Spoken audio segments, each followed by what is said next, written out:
Hi guys, and welcome to All About Innovation. Today I want to speak about the big shift I see from the innovation lab area to the research-based innovation area. Stay tuned. So I think every one of you saw this week that Daimler sold the Lab 1886, and many people been very surprised about this move. And I think it's actually, for me, it was not so surprising. I look at Daimler right now and I think it makes sense. And let me just explain why. And I'll also cover why I think the innovation lab area is over and we will be moving into like a more research-based innovation approach.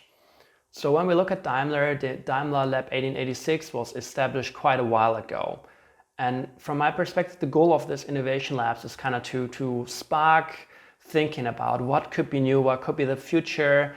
And I think those labs been done fantastic job. They just explained what could be done. They worked with the organization, with the product development, with the managers, and created new ideas and gave them hope for what could be in the future. And I think right now we are at the point, or Daimler is at the point, that you just want to take this innovation approach from an outside organization into the organization itself. So you cannot continue doing innovation outside the core business. You need to kind of transform that into your organization, and then the organization actually is innovating itself. So why do you need the innovation lab? And just speaking from my past experience now, let me just explain 2-3 points which I saw being a member of an innovation lab by myself in the past. So what I learned there in that innovation lab is like, it's super easy to think about new products and new services, but it's really hard to implement these products and services in the real environment. So if you're just having a workshop and you think about what could be new, what could be cool, super easy. And then if it comes to software, if it comes to hardware, then things get really tricky. And those innovation labs, they just don't have the capacity. They don't look too much at the business case. They look about what makes sense for the user because they're using customer-centric methods, right? But it doesn't guarantee that you can earn money with that, or it's even technically feasible. Maybe you have a technical problem somewhere else you need to solve, and then the great output of that is like not applicable in the organization. You cannot apply this. And this was one thing which I learned doesn't work with innovation labs. And when it came to implementation from some workshop ideas or from some ideas which been already prototyped, you'd be surprised how high the cost can be of something you prototype and then you want to build that. And then people are just like, wait a second, like, is it so much money I need to invest to get that solution? Like, are you kidding me? And that is something also which I think is a problem, right? Because it's like a weak business case. You need a lot of money and you had a fantastic time creating ideas, but like many people just don't go down that road because the value of that ideas and products you developed or services is not big enough to justify big upfront investments. People want to have something small, which is like changing something now.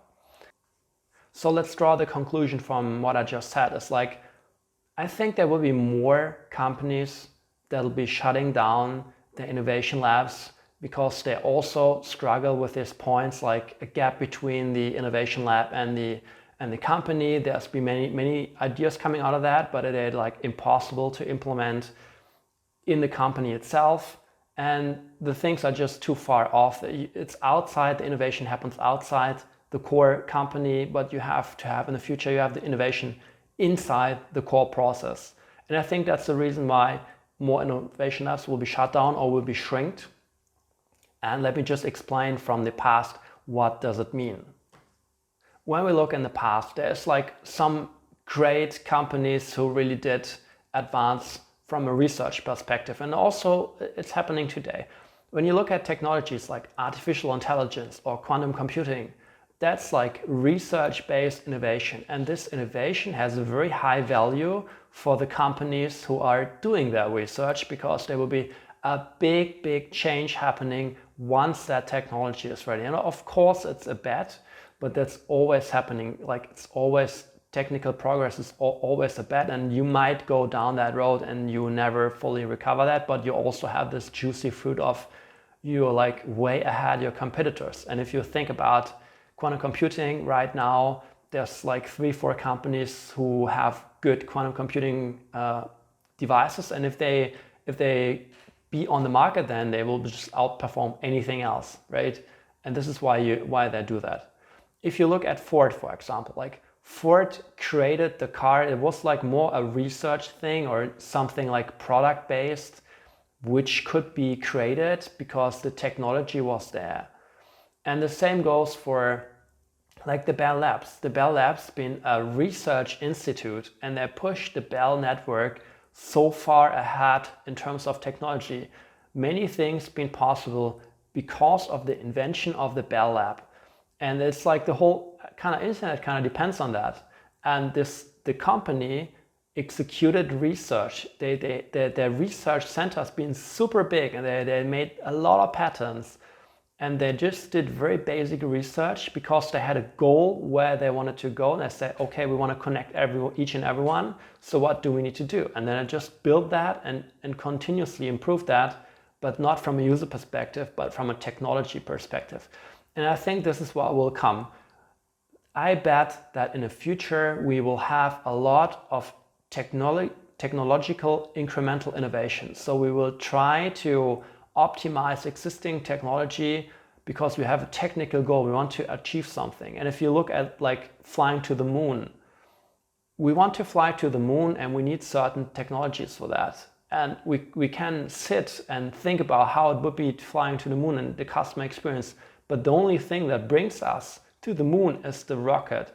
Same with the electric car. You can think of having electric mobility, but if you don't have the engine, if you don't have the battery, if you don't have the right car, so to say, electric cars will not succeed. And this is, I think, what the innovation branch, so to say, has to face.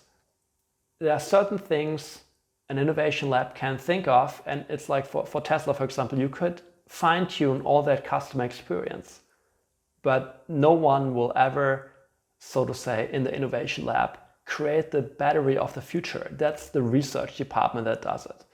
And I think this is what big companies need to do. They need to focus more on research-based innovation. Thank you for tuning in today.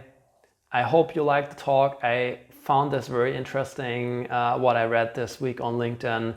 So I really hope that you can also do a little research on that. There is some articles on Harvard Business Review that kind of say how to tweak your innovation lab, that it works, and also saying that 90% of them are not working, only 10%. And I think that's a good number actually from what I experienced.